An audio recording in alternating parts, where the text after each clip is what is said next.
आधी रात को एक छोटी लड़की ने सड़क पर एक बेहद डरावना दृश्य देखा। दानव को एहसास हो गया कि लड़की ने उसका राज देख लिया है। वो तेजी से लड़की की तरफ बढ़ा। डरी हुई लड़की घबराकर एक कोने में छिप गई, लेकिन दानव ने अपने विशाल हाथ आगे बढ़ाए और लड़की को पकड़ लिया। इसके बाद वो लड़की को लेकर सड़क पर दौड़ पड़ा। रास्ते में जब उसे एक ट्रक दिखाई दिया तो उसने अपने ऊपर एक कपड़ा डालकर खुद को दीवार जैसा बना लिया। जब कोई राहगीर आता तो वो तुरंत स्ट्रीट लाइट को अपने शरीर से ढक देता और अंधेरे में छिप जाता। एक कार सामने आती तो वो खुद को चलती हुई किसी वस्तु की तरह छिपा लेता। इस तरह वो लड़की को सावधानी से शहर से बाहर ले गया। समुद्र के किनारे से गुजरते हुए वो एक ऊंची चट्टान के ऊपर पहुंचा। फिर बिजली चमकते बादलों के बीच उसने एक विशाल छलांग लगाई और आखिरकार वे दोनों एक दूसरी दुनिया में पहुंच गए। दानव लड़की को अपने घर यानी एक विशाल गुफा में ले गया। लड़की को देखकर ऐसा लग रहा था जैसे अब उसकी जान खतरे में है। दानव ने एक बड़ा चाकू निकाला और उसे तेज करने लगा। लड़की घबराकर खिड़की की तरफ भागी ताकि वहां से निकल सके, लेकिन खिड़की इतनी भारी थी कि वो उसे हिला भी नहीं पाई।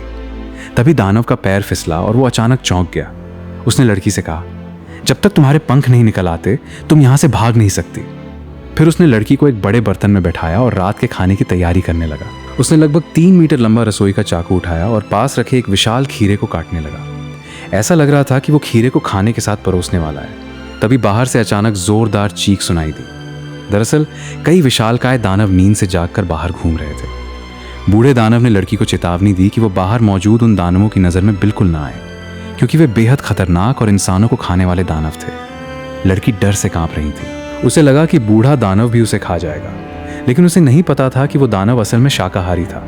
बूढ़े दानव ने कहा कि सिर्फ इसलिए कि वो विशालकाय है, इसका मतलब ये नहीं कि वो इंसानों को खाता है। असल में उसने लड़की को इसलिए पकड़ा था क्योंकि लड़की ने उसके अस्तित्व का राज देख लिया था। वो नहीं चाहता था कि ये बात किसी और तक पहुंचे।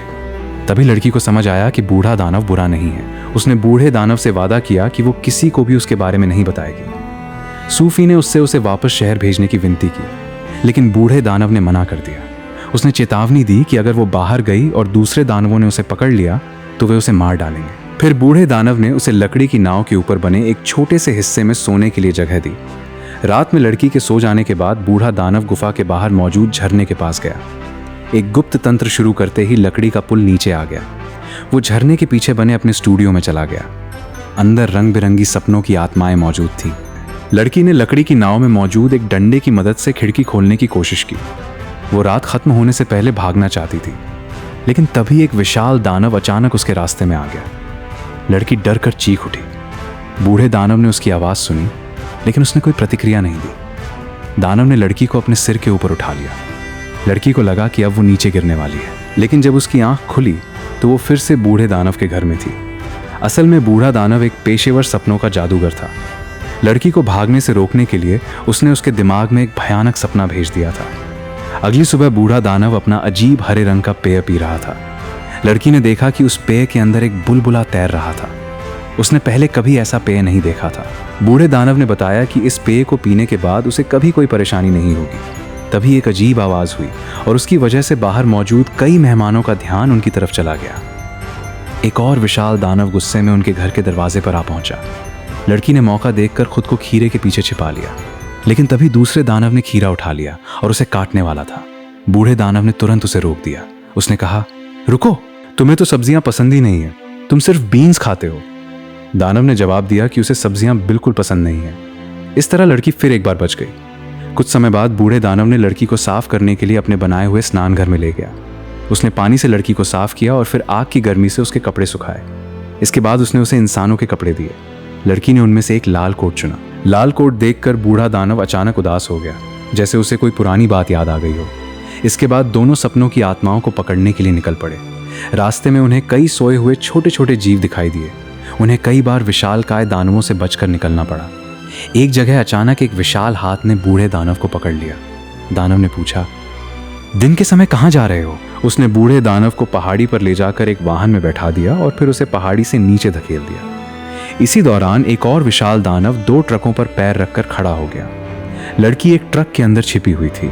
अचानक बूढ़े दानव और उस विशाल दानव की टक्कर हो गई। चारों तरफ अफरा तफरी मच गई। तभी आसमान अचानक काला हो गया और घना कोहरा छा गया। अगले ही पल आसमान साफ हो गया और धूप निकल आई। दानव डर गए। कुछ ने छोटे पेड़ उठा लिए तो किसी ने छोटा सा छाता पकड़ लिया, लेकिन असली मुसीबत अभी बाकी थी। बूढ़े दानव ने मौका देखकर अपना टूल बॉक्स खोला और लड़की को उसके अंदर छिपा दिया। फिर दोनों एक खड़ी पहाड़ी की तरफ बढ़ने लगे।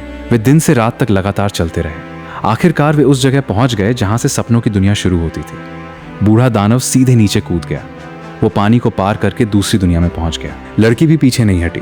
उसने दौड़कर पानी में छलांग लगा दी। जैसे ही वो झील में गिरी, एक अद्भुत घटना हुई। पूरी दुनिया उलटती हुई दिखाई देने लगी। बूढ़े दानव ने लड़की को घुमाकर सच्चाई बताई। वो वास्तव में एक पेशेवर ड्रीम कैचर था। वो लड़की को उस विशाल पेड़ के पास इसलिए लाया था ताकि वे सपनों की आत्माओं को पकड़ सके। कुछ ही समय में दोनों के सामने चमकती हुई कई सपनों की आत्माएं दिखाई देने लगी। बूढ़े दानव ने अपनी पूरी ताकत लगाकर सुनहरे सपने को पकड़ने की कोशिश की, लेकिन वो सफल नहीं हुआ। तभी वो सपना लड़की के हाथ के पास आ गया।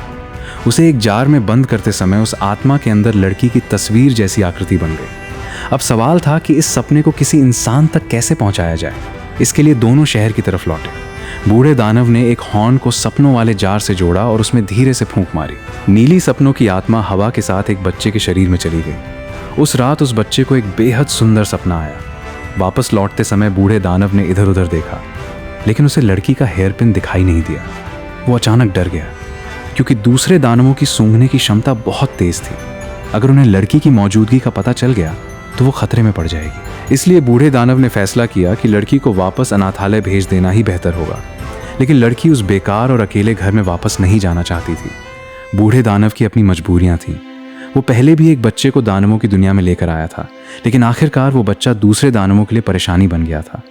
लड़की ने उसके साथ वापस जाने की बहुत कोशिश की, लेकिन बूढ़ा दानव उसे खतरे में नहीं डालना चाहता था। आखिर लड़की को अनाथालय वापस भेज दिया गया, लेकिन बूढ़ा दानव भी ज्यादा देर तक उससे दूर नहीं रह पाया। जब लड़की बालकनी पर पहुंची, तभी एक विशाल हाथ ने उसे पकड़ लिया। आखिरकार बूढ़ा दानव हार गया और लड़की को वापस अपने घर ले आया। लेकिन अब सबसे बड़ा खतरा सामने था। दानवों को लड़की के अस्तित्व का पता चल गया था। एक समूह बूढ़े दानव के घर पहुंचा। उनके हाथ में लड़की का हेयर पिन था। उन्होंने बूढ़े दानव पर इंसान को छिपाने का आरोप लगाया। इसके बाद उन्होंने पूरे घर की तलाशी शुरू कर दी। उन्होंने बूढ़े दानव की वर्षों की मेहनत से बनाई चीजों को तहस नहस कर दिया। जो बूढ़ा दानव हमेशा डर कर रहता था, वो अचानक गुस्से में आ गया। उसने मशाल उठाई और सभी दानवों को वहां से बाहर निकाल दिया। तभी लड़की से भी एक गलती हो गई। वो एक कमरे में चली गई और वहां उसे एक रानी का चित्र दिखाई दिया। तभी उसके दिमाग में एक विचार आया। उसने बूढ़े दानव से कहा कि शायद रानी उनकी मदद कर सकती है। दोनों ने मिलकर सारी मुसीबत की जड़ यानी लाल सपने की आत्मा को खत्म करने की योजना बनाई। लेकिन एक बुरा सपना बनाने के लिए कई चीजों की जरूरत थी। सबसे पहले एक डरावना विशाल दानव बनाया गया। फिर उसमें बच्चों के डर को जोड़ा गया। उसके बाद इंसानों की सेना को भी सपने का हिस्सा बनाया गया। आखिरकार बूढ़े दानव ने खुद को और लड़की की तस्वीर को भी उस सपने में शामिल कर दिया। सभी चीजों को सही तरीके से मिलाने के बाद एक भयानक सपना तैयार हो गया। अब चमत्कार देखने का समय था। बूढ़ा दानव और लड़की चुपके से राष्ट्रपति के कार्यालय में पहुंचे। उन्होंने ड्रीम मिरर को स्पीकर से जोड़ा और उसमें धीरे से फूंक मारी। लाल सपना सीधे रानी के दिमाग में प्रवेश कर गया। रानी अचानक एक भयानक सपने से जाग गई। तभी सचिव ने बताया कि हाल ही में एक बच्ची के गायब होने की शिकायत दर्ज हुई थी। सपने में दिखाई देने वाली वही छोटी लड़की खिड़की के बाहर भी दिखाई दी। और सबसे बड़ा झटका तब लगा जब उसके साथ वही बूढ़ा दानव भी दिखाई दिया। गार्डों को लगा कि वो खतरनाक है और उन्होंने उसे चारों तरफ से घेर लिया। आखिरकार रानी को यकीन हो गया कि विशालकाय दानवों की दुनिया वास्तव में मौजूद है। उसने उनकी मदद के लिए सैनिक भेजने का फैसला किया। हालांकि सभी लोग उस विशाल दानव से डर रहे थे, फिर भी उन्होंने उसके लिए ढेर सारा खाना तैयार किया। इसके बाद सेना के सभी बड़े अधिकारी वहां पहुंचे। बूढ़े दानव ने उन्हें विशालकाय दानवों के देश का सही स्थान बताया। उसने अपनी सोने चांदी की चीजें भी वहां मौजूद लोगों को दे दी। अब सेना विशालकाय दानवों की दुनिया की ओर रवाना होने के लिए तैयार थी। रानी ने बूढ़े दानव के नेतृत्व में कई लड़ाकू विमान और सैनिक भेजे। आखिरकार वे विशालकाय दानवों के देश तक पहुंच गए। हमला शुरू होने से पहले बूढ़े दानव ने एक खास बुरा सपना तैयार किया। वो चाहता था कि दानव भी वही डर महसूस करें जो इंसानों को उनसे लगता था। उसने सपने के जरिए दानवों को ये दिखाया कि अगर कोई उन्हें खा जाए तो कैसा महसूस होगा। योजना सफल हो गई, लेकिन तभी बूढ़े दानव को पता चला कि सपनों वाला हॉर्न गायब है। उसे समझ नहीं आया कि अब क्या किया जाए। तभी लड़की ने जार उठाया और दानवों के बीच दौड़ गई। उसने सपनों की आत्माओं को छोड़ दिया। सभी दानवों को सपना आया कि उन्हें कोई खा रहा है। जब वे जागे तो वे बेहद डर गए। उन्हें पहली बार समझ आया कि इंसानों को उनके सामने कितना डर लगता होगा। लेकिन दानवों का सरदार अभी भी नहीं बदला था। वो गुस्से में अपना विशाल हाथ उठाकर बूढ़े दानव पर हमला करने के लिए तैयार हो गया। उसी समय हजारों सैनिक और हेलीकॉप्टर वहां पहुंच गए। सैनिकों ने रस्सियों की मदद से विशालकाय दानवों को पकड़ना शुरू कर दिया। एक एक करके सभी दानवों को काबू कर लिया गया। फिर उन्हें समुद्र पार एक सुनसान द्वीप पर ले जाया गया।